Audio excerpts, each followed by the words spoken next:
नमस्कार। मैं doctor Sandeep Kumar, King George Medical University का retired professor surgery, AIIMS Bhopal का फाउंडर डायरेक्टर। मैं अजय कुमार अग्रवाल, संयुक्त निदेशक संस्कृति विभाग से सेवानिवृत्त हूँ। संयुक्त रूप से आज आपके लिए लेके आए हैं स्वास्थ्य की पाठशाला। और ये स्वास्थ्य की पाठशाला का जो अंक है, ये उस विषय पे है जिसकी अनेक चर्चाएं हो रही हैं। इसकी चर्चा घरों में, मित्रों में, ड्राइंग रूम में, परिवार के बीच में से लेके और ये तो लोकसभा में और सुप्रीम कोर्ट तक में हो रही है, विधिक क्षेत्रों में भी हो रही है। जी। और आज का विषय है पारंपरिक, वैकल्पिक, आधुनिक चिकित्साएं, अर्थात आयुष, जिसमें आयुर्वेद, यूनानी, नेचुरोपैथी, योग, सिद्धा और होम्योपैथी, और जिसे आप शायद एलोपैथी कहते हो, जिसको मैं आधुनिक चिकित्सा या मॉडर्न मेडिसिन कहता हूं। इनकी क्या विशेषताएं हैं, ये कैसे डेवलप करी और इनकी क्या स्ट्रेंथ है। हम लोग इस बात पर नहीं करेंगे कि किस चिकित्सा पद्धति की क्या वीकनेस है। हम केवल ये देखेंगे कि इनसे हम, हमारे जन में लोग, हमारा जनमानस क्या अधिक से अधिक लाभ ले सकता है, और ये कैसे विकसित हुई, और ये विकास के किस मोड़ पे, किस दहलीज पे खड़ी हैं। तो चलिए पहला प्रश्न आपसे करते हैं अजय कुमार अग्रवाल जी। आपने इस विषय पे पिछले एक वर्ष में गूढ़ अध्ययन किया है और आपकी जो नॉलेज है उससे मैं बड़ा प्रभावित हुआ हूं।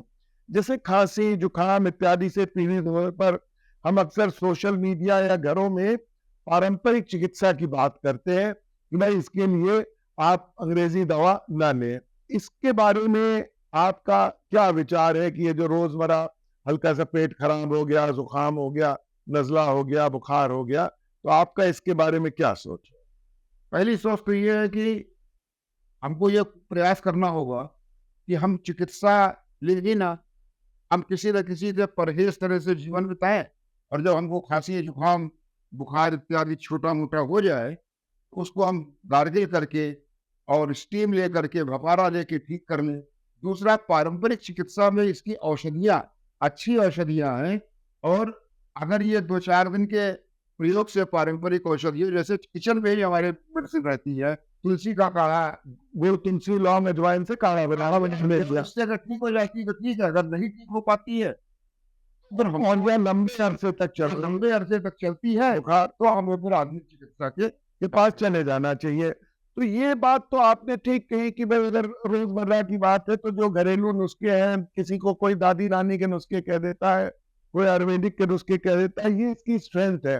और भारत में ही नहीं, विदेशों में भी घरेलू चिकित्सा बहुत ही प्रचलित है रोजमर्रा की बीमारी के लिए। पर चलिए चर्चा के लिए यहाँ से शुरुआत करते हैं कि पारंपरिक चिकित्सा, आखिर पारंपरिक चिकित्सा इसे क्यों कहते हैं, ये कब से आई, और अनुमानतः पारंपरिक चिकित्सा किस अवधि में विकसित हुई। पारंपरिक चिकित्सा, अगर भारतवर्ष की पारंपरिक चिकित्सा की बात करें, ये कम से कम 5000 साल से 7000 साल पुरानी।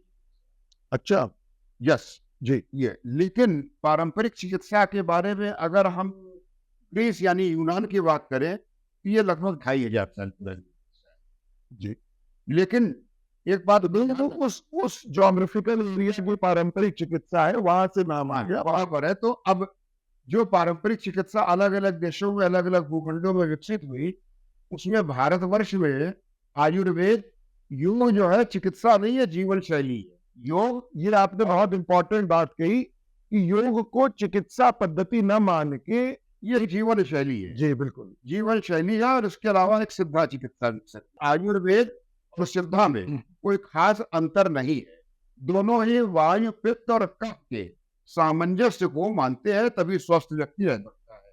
लेकिन दोनों में अंतर ये है कि आयुर्वेद सिद्धा ने क्या नाम, रसायन चिकित्सा पर, रसायन को कैसे बनाया जाए, हर्ब से रसायन कैसे बनाया जाए, वो हर्ब का उपयोग आयुर्वेद ही बताता है। लेकिन हर्ब से और रसायनों से कैसे औषधि विकसित की जाए, ये सिद्धा में अल्केमिस्ट हुआ करते थे, जो कि हर्ब से जो रसायन निकलती थे उनको वो ट्रीट करते थे मेटल से और चीजों से। फिर ये कहते थे उनका सब्लिमेशन वगैरह, कैल्सिनेशन वगैरह। जी जी, ये बताइए कि बहुत से लोग पारंपरिक चिकित्सा जैसे आयुर्वेद को निरर्थक या बेबुनियाद चिकित्सा कह देते हैं। कुछ लोग एलोपैथी बनाम आधुनिक चिकित्सा को मानव स्वास्थ्य के लिए हानिकारक तक कह देते हैं। इस संबंध में अनेकों अनेक प्रकार की भ्रांतियां विभिन्न प्रकार देशों में विभिन्न लोगों के बीच में फैली हैं। इस पे कुछ आप प्रकाश डालेंगे? हाँ, मतलब एक हम जरा से एक लाइन हमको याद आ रही है, अवधि की लाइन है कि माई आंधर बापू आंधर भाई आंधर भौजी आंधर केका केका दिया दिखाऊं गुजरी है। यानी जब सब जगह अंधकार, आपको नॉलेज ना हो, तो आप किसी को कहिए कि निरर्थक चिकित्सा है और किसी को कहिए कि हानिकारक चिकित्सा है। ये एक हास्यास्पद बात है, जबकि अभी डॉक्टर साहब ने थोड़ी देर पहले बताया कि हर प्रकार की चिकित्सा की, हर प्रकार के चिकित्सा की कुछ ना कुछ क्षमता है, कुछ ना कुछ स्ट्रेंथ है और कुछ ना कुछ उसकी वीकनेसेस है। वीकनेसेस के बारे में हम लोग ज्यादा नहीं जानते, तो किसी को निरर्थक हम चिकित्सा चर्चा नहीं करेंगे इस समय।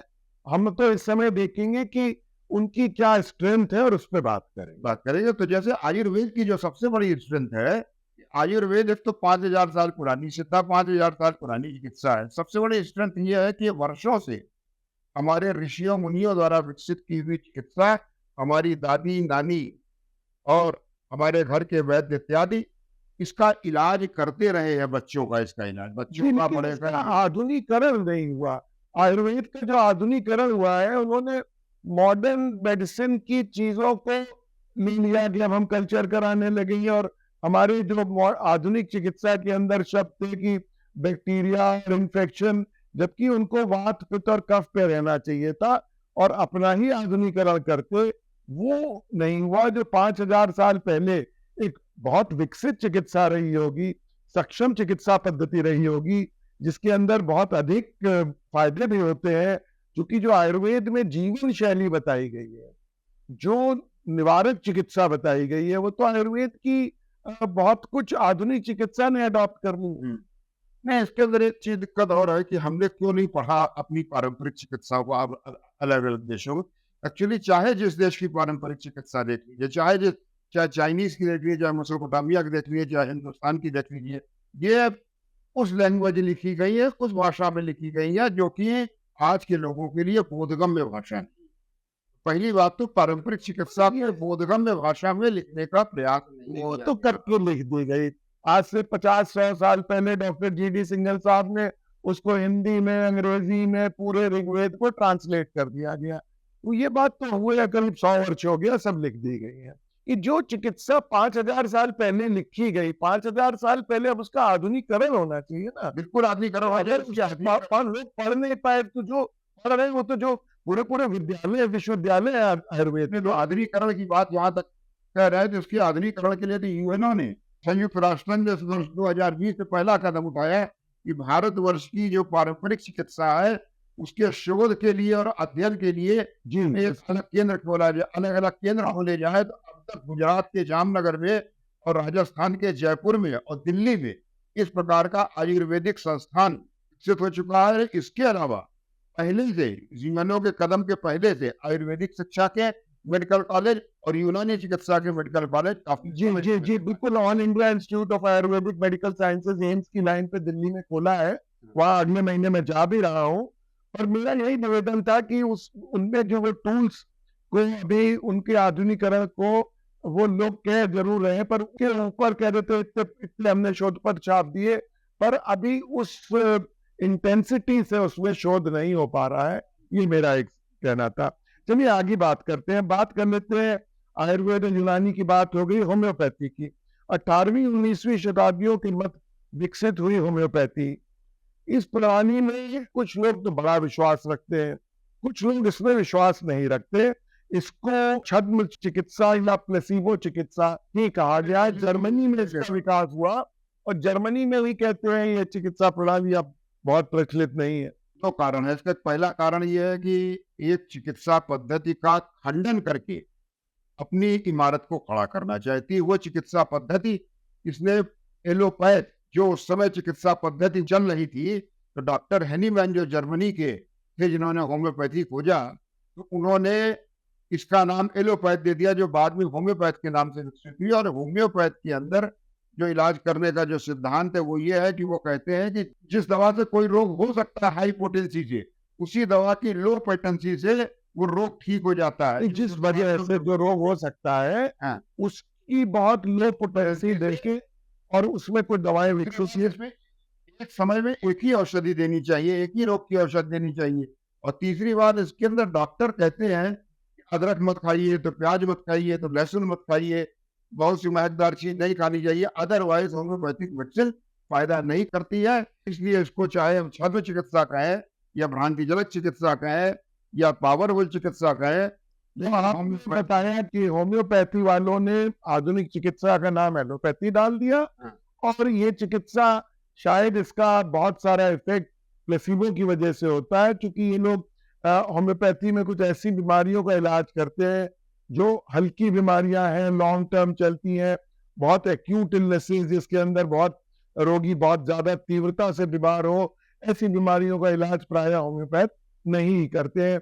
अगर बहुत ज्यादा बड़ी चोट लग गई हो तो उसका इलाज होम्योपैथ नहीं करते हैं। इसको प्लेसिबो कहना टोटल गलत होगा, गलत मैसेज जा रहा है। इसको प्लेसिबो टोटल नहीं कहा जा सकता। हाँ, कुछ लोगों का इलाज यहाँ पे नहीं होता है, लेकिन कुछ लोगों का इलाज अगर डॉक्टर के दिए गए सुझाव के अनुसार किया जाए तो होम्योपैथी का छोटे मोटे रोगों के इलाज में फायदा होता है। प्लेसिबो इसलिए कह देते हैं कि वो जो छोटे मोटे रोग हैं, जैसे कि शुरुआत हुई थी हमारे आपकी कि हमारी बॉडी में एक बड़ी भारी क्षमता है सेल्फ हीलिंग की, तो वो जो छोटे मोटे रोग ठीक होते हैं वो सेल्फ हीलिंग से ठीक हो जाते हैं। अब उस समय आपने बहुत सारे ऐसे खान पान का और इसका रिस्ट्रिक्शन कर लिया, आपने एक्टिविटी का रिस्ट्रिक्शन कर लिया, रेस्ट ले लिया और उस समय आपने होम्योपैथी की दवा या घरेलू नुस्खे ले लिया और आराम मिल गया, तो वो श्रेय होम्योपैथी की दवा को या घरेलू नुस्खे को चला गया। को श्रेय देने से आना नहीं चाहिए हमारे विचार। कतराना नहीं चाहिए, पर साइंटिफिकली वो एक प्लेसिबो इफेक्ट हो गया। उसको जब तक रैंडमाइज ट्रायल नहीं होगा वो एक प्लेसिबो इफेक्ट हो गया। ये बताएं कि ये जो आधुनिक चिकित्सा की हम लोग बात कर रहे हैं, मॉडर्न मेडिसिन की बात कर रहे हैं, इसका विकास जब बहुत ज्यादा संक्रामक रोग आने लगी, प्लेग आ गया, लेप्रेसी आ गई, टीबी का रोग आ गया, कॉलेरा का अटैक होने लगा, तो ग्रीस में, रोम में और यूरोप के देशों में कहते हैं इसका विकास हुआ। इसमें जो आधुनिक चिकित्सा का विकास हुआ, इस पे आप प्रकाश डालेंगे। एक्चुअली आधुनिक चिकित्सा के विकास के संबंध में पहली बात तो ये आप लोग भली बात जान लें कि ग्रीस और रोम की जो चिकित्सा 500 बीसी 500 ईसा पूर्व जल के ग्रीस की चिकित्सा और एक 180 में रोम की चिकित्सा, और धीरे धीरे चिकित्सा चलती रही, विकसित होती रही। लेकिन एक समय ऐसा आया कि हीरोइक मेडिसिन का विकास होने लगा और जहाँ पर आत्मा की पूजा वही अंधविश्वासों का काम होने लगा यूरोप में भी, और लोग ग्रीस और रोम की चिकित्सा भूलने लगे। लेकिन पुनर्जागरण के मूवमेंट के बाद, क्रांति के बाद और औद्योगिक क्रांति के बाद विभिन्न विषयों का में शोध हो रहा था, उसका अध्ययन हो रहा था, विकास हो रहा था साथ साथ, जैसे रसायन शास्त्र का, मैथमेटिक्स का, फिजिक्स का, उसी के साथ साथ बायोलॉजी का विकास भी हुआ। और 18वीं शताब्दी के मध्य तक आते आते आधुनिक चिकित्सा एकदम से विकसित करने लगी और उसमें अलग अलग प्रकार की थियरीज आई। जैसे कि सबसे पहली सिद्धांत आया रोगाणु का कैसे निवारण किया जाए, इन्फेक्शन क्या होते हैं, इन्फेक्शियस रोगाणु क्या होते हैं, जीवाणु क्या होते हैं, वो मनुष्य के शरीर को या फ्लोरा एंड फौना को कैसे वो रोगाणु और जीवाणु प्रभावित करते हैं। इसी में कह लें कि इन्फेक्शियस एजेंट जैसे कि माइक्रो ऑर्गेनिज्म, जैसे कि बैक्टीरिया है या वायरस है, ये कंसेप्ट पहली बार आया कि मध्य 18वीं या 19वीं सदी के जब रसायन शास्त्र का, फिजिक्स का विकास हो रहा था, उसी समय ये बहुत सारे रोग आए एकदम से, जिनको एंडेमिक्स कहते हैं, पैंडेमिक्स कहते हैं। और उस समय इसके अलावा एंटीबायोटिक मेडिसिन की खोज हुई, एंटीसेप्टिक मेडिसिन की खोज हुई जी। ऑपरेशन बहुत टफ होता था, अक्सर लोग ऑपरेशन में पीड़ा से मर जाते थे। अक्सर लोगों ऑपरेशन के बाद अगर ऑपरेशन हो गया तो लोगों को क्या नाम सेप्टिक हो जाता था। तो आधुनिक चिकित्सा का सबसे बड़ा योगदान ये रहा है कि आदमी को ऑपरेशन होना है तो उसको शून्य करने की एनेस्थीसिया वगैरह उसको देने का प्रोविजन बना, ताकि तो ये तो करीब 1920वीं शताब्दी आधुनिक चिकित्सा में इसकी वजह से तारीफ हुई कि आधुनिक चिकित्सा बड़े से बड़े फोड़ों को और गॉल ब्लैडर के रोगों को, लीवर के रोगों को, सबको पेट के रोगों को, गले के रोगों को ऑपरेशन के द्वारा बहुत से रोग सर्जरी के द्वारा शल्य। और एक जो बहुत बड़ा काम हुआ आधुनिक चिकित्सा में, वो निवारक चिकित्सा। हाँ। देखिए, स्मॉल पॉक्स का टीका, मीजल्स का टीका, हैजी का टीका, इन सब का जो आविष्कार हुआ, इससे लोगों का आधुनिक चिकित्सा के अंदर विश्वास बहुत अधिक निवारक जागृत। चिकित्सा से मतलब तात्पर्य आपका है कि जो रोग होने के पहले ही हम उसको पकड़ लें। जैसे स्मॉल पॉक्स का बहुत बड़ा हाँ, तो निवारक चिकित्सा का मतलब है कि रोग होने के पहले ये रोग किसी और को ना होने पाए। Preventive medicine, preventive medicine, preventive medicine दो में बांटा उस समय कि निवारक चिकित्सा आयुर्वेद में भी रही।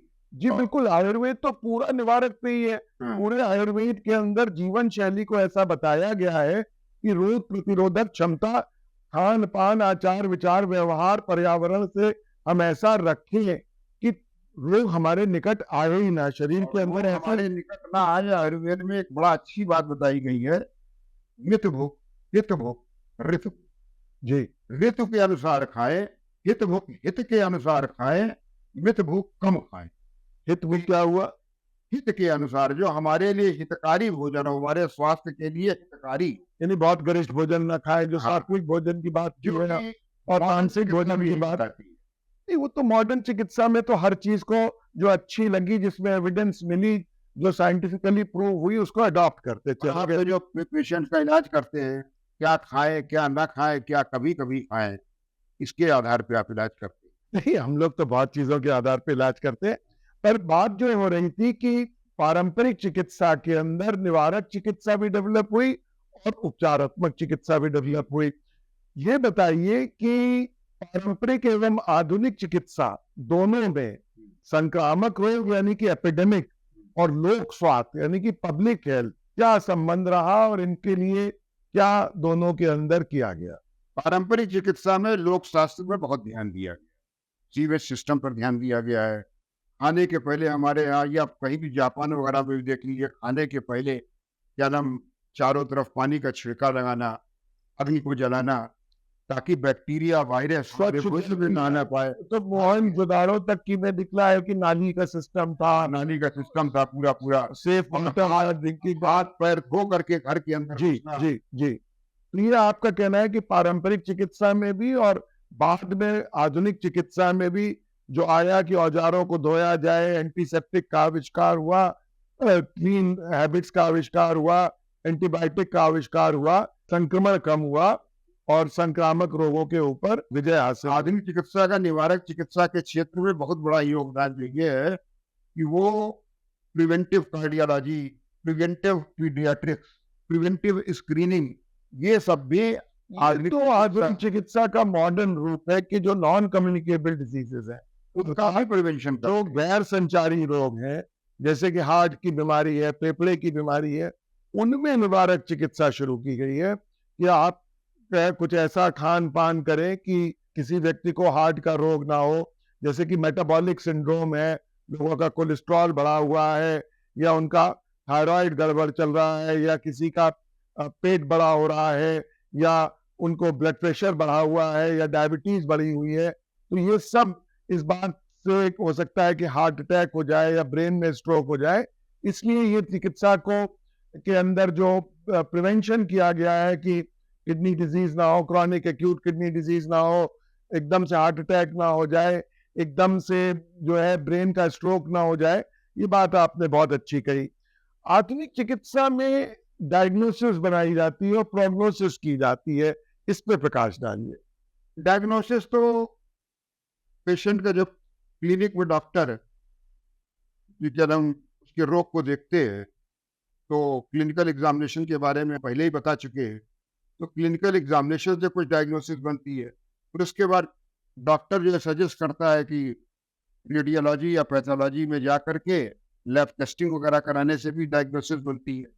लेकिन जब कोई रोग के भविष्य में आने वाले परिणाम डॉक्टर देख ले, जैसे कैंसर इत्यादि के रोग में कि कब तक पेशेंट चले गया, पेशेंट की अगली दशा क्या होनी है, अगला स्टेट क्या होना है, उसके विषय में, क्योंकि छोटे मोटे रोगों के बारे में प्रोग्नोसिस डॉक्टर नहीं बनाते, डॉक्टर प्रोग्नोसिस टर्मिनल डिजीजेज जो खतरनाक रोग होते हैं, उनमें डॉक्टर अक्सर प्रोग्नोसिस दे देते हैं कि ये रोग ठीक हो पाएगा, किस हद तक ठीक हो पाएगा अथवा नहीं ठीक हो पाएगा। तो रोग का पर्यावरण का क्या प्रभाव आपके ऊपर पड़ रहा है, आपका क्या प्रभाव, आप किस तरह से पर्यावरण से प्रभावित हो रहे हैं, इनको सबको लेकर के जो एक प्रकार का प्रेडिक्शन होता है आने वाले समय में, उसको प्रोग्नोसिस कहते हैं। डायग्नोसिस के अंदर 15वीं शताब्दी से जैसे ल्यूनहॉक साहब ने माइक्रोस्कोप बना लिया, सूक्ष्मदर्शी। तो जो सूक्ष्मदर्शी कीटाणु थे, जीवाणु थे, उनको देख के लोग पहचानने लगे कि ये कॉलेरा का जीवाणु है, ये स्मॉल पॉक्स का वायरस है। उनका कल्चर होने लगा। रॉबर्ट कॉक साहब ने टीबी का बैक्टीरिया डिस्कवर कर दिया, तो किसी ने वैक्सीन बना दी। फिर रॉन्जन साहब ने एक्सरे का विकास कर दिया, फिर किसी ने उस एक्सरे को 3 डायमेंशनल बना के सीटी स्कैन का विकास कर दिया। मैग्नेटिक रेजोनेंस जो है साहब, इमेज कास्ट होने लगी, शरीर के अंदर की रचना दिखने लगी, तो एमआरआई का विकास हो गया। डायग्नोस्टिक के अंदर बहुत सारे टेस्ट हुए। खून के अंदर 50 प्रकार के टेस्ट होने लगे, बायोकेमिकल टेस्ट होने लगे, इम्यूनोलॉजिकल टेस्ट होने लगे, रेडियो इम्यूनो एसे टेस्ट होने लगे। खून के अंदर हार्मोन की मात्रा को लोग नापने लगे, एंटीजन की मात्रा को नापने लगे। खून का और जो शरीर के फ्लूइड्स है उनका कल्चर होके पता चलने लगा कि इसमें कौन सा जीवाणु ग्रो कर रहा है और उस जीवाणु पे कौन सी औषधि या कौन सी एंटीबायोटिक काम करेगी। तो डायग्नोस्टिक्स का एक बहुत बड़ा विकास हुआ आधुनिक चिकित्सा में। डायग्नोस्टिक का जो विकास हुआ, इसमें हमने तो केवल आपको सार बताया था कि जनता, हमारे श्रोताओं को केवल सार से मतलब है कि डायग्नोस्टिक का मतलब रोग का निर्धारण। इसी को डायग्नोसिस कहते हैं। जैसे कि डीएनए का स्ट्रक्चर वाटसन एंड क्रिक ने बनाया, उसके बाद उसका जेनेटिक कोड ब्रेक कर दिया, तो बहुत सारी जो अनुवांशिक बीमारियां हैं उनके बारे में हम लोग जानने लगेंगे। तो चलिए आखिर में एक छोटा सा बात करते हैं कि एक मुहिम है खास तौर से भारतवर्ष में। देखिए, भारत एक बहुत बड़ा देश है, विश्व का हम सबसे अधिक पॉपुलस कंट्री है। सर्वाधिक लोग आज भारत में इंडियन सब कॉन्टिनेंट में रहते हैं। विश्व की हम बड़ी इकोनॉमी है। तो हम अकेले देश हैं जहां आधुनिक चिकित्सा के अतिरिक्त आयुष को मान्यता दी गई है। अभी आपने बताया अजय जी कि आयुष के अनेकों मेडिकल कॉलेज, मेरे ख्याल से 500 मेडिकल कॉलेज और all India institute of Ayurvedic sciences Gujarat के अंदर एक आयुष का रिसर्च इंस्टीट्यूट यूएनओ के कहने पर बनाया गया है। इसी प्रकार से यूनानी के और होम्योपैथी के मेडिकल कॉलेजेस हैं। और योग के ऊपर तो बहुत ज्यादा, जो कि आपने बताया कि एक प्रकार की जीवन शैली है और योग के कई अंग हैं जिसकी चर्चा आज हम यहाँ नहीं कर रहे हैं, किसी और स्वास्थ्य की पाठशाला में करेंगे। तो इसको मॉडर्न चिकित्सा से इंटीग्रेट करने का एक प्रयत्न चला। और जब हम एम्स के डायरेक्टर थे तो स्वास्थ्य मंत्रालय ने कहा और हर all India institute of medical sciences में आयुष का विभाग खोला गया और कहा कि आयुष को इंटीग्रेट करें। तो आपने मुझसे पूछा था कि कैसे इंटीग्रेट होगा, तो मैंने कहा आयुष अपनी पद्धति पे रहे। वो आयुष में, आयुर्वेद में, यूनानी में, सिद्धा में वे अपनी रिसर्च करते रहे और इंटीग्रेट करने के लिए जो सबसे अच्छा रहेगा, जो उनका मटेरिया मेडिका है, जो उनकी फार्माकोलॉजिकल उनकी दवाएं हैं, उसको वो स्टैंडर्डाइजेशन कर ले, ताकि एक लेबोरेटरी की या एक दवा कारखाने की बनाई हुई दवा उसी प्रकार की दवा दूसरे दवा कारखाने की बनाई हुई दवा से पूर्णतः मैच करे। जी, अगर हम एक जगह की कोई घुट्टी या कोई अर्क ले तो दूसरे कारखाने का बनाया हुआ अर्क या दूसरी दवा कंपनी का बनाया हुआ अर्क भी उसी गुणवत्ता का और उसी क्वालिटी का हो। जैसे कि अगर हम पुदीन हरा अगर एक कंपनी का ले रहे हैं या दूसरे कंपनी का कोई दूसरा ले रहा है, दोनों पुदीन हरा का इफेक्ट सेम, हाँ, इक्विवेलेंट होने चाहिए, केमिकली भी और एफिकेशियस। या कब्जियत की कोई अगर हम सब बोल के जी जी जी जी, दोनों। और दूसरी बात ये कि जो भी दवा है उसको ये कहना कि साहब हमने 20 मरीज ठीक कर दिए, 40 मरीज ठीक कर दिए, तो देखिए जब आयुर्वेद स्वयं कहता है कि हमारे शरीर के अंदर एक बहुत बड़ी कैपेसिटी है स्वयं को हील करने की, ऐसी बीमारियां जैसे कि पाइल्स है या जॉन्डिस है या भूख नहीं लग रही है या अवसाद हो गया है या थोड़ी मिर्गी आ रही है, जो या तो घटती बढ़ती रहती है, ऊपर नीचे जाती रहती है, या स्वतः ही थोड़े दिनों के लिए शांत हो जाती है, फिर बढ़ती है। पाइल्स के अंदर ऐसा ही होता है। जिन दिनों आपका पाइल्स उभरा हुआ है, जिन दिनों आप अगला काम कर रहे हैं, जिन दिनों आप खड़े हुए हैं, उन दिनों पाइल्स बाहर आ गया। फिर आप घर आ गए, घर आके रेस्ट कर लिया, थोड़ी सिकाई कर ली गुदा द्वार की, थोड़ा आपने खिचड़ी दलिया खा लिया मिर्च मसाला समोसे में, तो आपने खाना बंद कर दिया, पाइल्स ठीक हो गया। उसी समय आपने होम्योपैथी आयुर्वेद की दवा ले ली और उसको श्रेय दे दिया। तो इसके लिए एक रैंडमाइज कंट्रोल ट्रायल होता है। उस ट्रायल के अंदर जो मेरा भरसक प्रयत्न रहा जब मैंने आयुष के विभाग लिए, कि जो भी दवा आप किसी भी दवा में आयुर्वेद या यूनानी या होम्योपैथी के लोग क्लेम करते हैं कि ये दवा इफेक्टिव है, उनके ऐसे अनुभव हैं जिसको वो बिल्कुल आके खुलेआम क्लेम करते हैं कि हम डायलिसिस खत्म कर देंगे। उस पे जो उसकी धर्म तुला है, उसकी धर्म तुला है रैंडमाइज ट्रायल। रैंडमाइज ट्रायल के अंदर थर्ड पार्टी ऑडिट करती है कि मरीज कि रोगियों को कौन सा रोग है, किस स्टेज का रोग है, रोग के उपचारात्मक चिकित्सा के बाद रोग समाप्त हुआ या नहीं हुआ, और दवा किस डोज में और कितनी दी गई। और इसको दो थर्ड पार्टी असेस कर ले, दो ग्रुप में बांट ले। एक ग्रुप के अंदर वो जो आयुर्वेद की दवा है जो वो दी जाए, दूसरे ग्रुप में कोई दूसरी दवा दी जाए, और दोनों को सांख्यिकी द्वारा, स्टैटिस्टिक्स द्वारा कंपेयर कर लिया जाए। इसको धर्मतुला कहते हैं। मैं इस धर्मतुला को अंग्रेजी में रैंडमाइज क्लिनिकल ट्रायल कहते हैं। आयुष को इंटीग्रेट करने का जो हमारा मेन मोटिव था वो यही था कि आयुष की स्ट्रेंथ है, निवारक चिकित्सा में बहुत बड़ी स्ट्रेंथ है। आयुष एक जीवन शैली को सिखाता है। आयुष की जीवन शैली शरीर की प्रतिरोधक क्षमता को बहुत अच्छा करती है। आयुष के अनेक डॉक्टर अब हमारे देश में हैं। आयुष को देश के विधान में मान्यता दी है। तो आयुष वालों के साथ मेरा यही निवेदन है कि वे हाथ पकड़ के आधुनिक चिकित्सा के साथ रैंडमाइज ट्रायल पे आ जाए और उसमें अपनी निवारक चिकित्सा की क्षमता को आकर सिद्ध करें। इन्हीं शब्दों के साथ हम लोग हम कहना चाहेंगे रैंडमाइज ट्रायल कंट्रोल के ऊपर, एविडेंस बेस्ड मेडिसिन के ऊपर जी। हम लोग अलग से चैप्टर करेंगे और तब उसको हम लोग और अच्छी तरीके से समझें। तो अगली स्वास्थ्य की पाठशाला इसी दिन, जैसा कि अजय कुमार अग्रवाल जी ने बताया कि रैंडमाइज कंट्रोल ट्रायल और एविडेंस बेस्ड चिकित्सा, इस शब्द को लोग बहुत हल्के में इस्तेमाल कर लेते हैं, कह देते हैं हम भी एविडेंस बेस्ड चिकित्सा कर रहे हैं। पर माफ करिएगा, एविडेंस बेस्ड चिकित्सा में relative risk, odds ratio, P value calculate करनी पड़ती है। ये एक मैथमेटिकल सांख्यिकी प्रोसेस है। इसको हल्के में न लें, और जरूर हम लोग इसके ऊपर स्वास्थ्य की पाठशाला में एक पूरा सेशन करेंगे। आज की स्वास्थ्य की पाठशाला यही समाप्त करते हैं। आप सबको, सुनने वालों को हमारा धन्यवाद। अपने विचार हमें जरूर लिखिएगा।